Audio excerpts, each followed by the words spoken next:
మీరు ఒక మాట అన్నారు, అంతకుముందు మీరు చాలా విసిగిపోయారు, బాపు గారి అవకాశం కూడా అలాగే అవుతుందిలే అనుకున్నారు.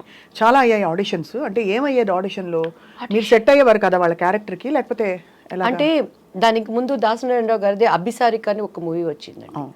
అప్పుడు మేము పద్మాంటి దగ్గరికి వెళ్ళి మమ్మీ తెనాలి, మాకు తెలిసిన ఒక మమ్మీ వాళ్ళ క్లాస్మేట్ పద్మాంటికి మంచి క్లోజ్, మంచి వాళ్ళండి తెనాలి పిల్లలు, చాలా వాళ్ళు కష్టపడుతున్నారు ఇండస్ట్రీలో అని అంటే పద్మాంటి రిఫర్ చేసి దాసరా అంకుల్ దగ్గరికి వెళ్ళాను. సవేరా హోటల్లో అప్పుడు వీళ్ళకి పాముగురో వీటిల్లో జరుగుతూ ఉండే స్టోరీ డిస్కషన్స్ అవన్నీ.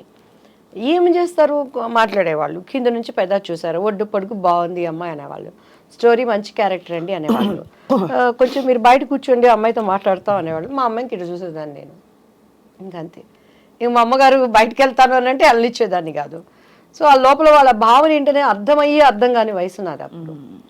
సో అలా ఇక మా అమ్మగారు నన్ను వదిలిపెట్టేవాళ్ళు కాదు. మొన్న కూడా చౌదరి గారు అని చెప్పని ఒక ఆయన ప్రొడ్యూసర్ కలిసారండి. అప్పుడు అర్జున్ సర్జాతో ఒక మూవీ చేయాల్సింది, శారదాంటి మెయిన్ క్యారెక్టర్. అందులో అంతా డేట్స్ వరకు వచ్చింది, అంతా ఓకే అన్నారు, క్యారెక్టర్ మిస్ అయిపోయింది. కాదు అంటే అంత ఓపెన్గా మిస్బిహేవ్ చేసేవారా? నా దగ్గర మిస్బిహేవ్ చేసి నా దగ్గర బతికి బట్ట కడతాడండి వాడు ఎవడైనా. అదే అందుకని అడుగుతున్నా. ఎందుకంటే ఇప్పుడు జీలో అప్పుడు ఉండేది. అదే అదే మీరు బోల్డ్ గా కనిపిస్తున్నారు చాలా, బట్ ఎలా మీకు అర్థమైపోయేది వాళ్ళ మనసులో ఏమిటని?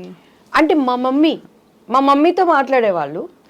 మమ్మీ అమ్మాయి చిన్నపిల్లండి, తను ఫ్రెండ్లీగా మంచి ఆర్టిస్ట్ అండి, మా అమ్మాయిలో టాలెంట్ ఉందండి అని అలా అనేవాళ్ళు. ఇంటికి వచ్చినాక డిస్కషన్ జరుగుతుంది కదా, నన్ను బాగా రెచ్చగొట్టేది మా అక్క అయితే, చూడు నువ్వు చేయాల్సిన క్యారెక్టర్ అమ్మాయి చేసింది చూసుకుంటే, చేసుకోండి నాకేంది.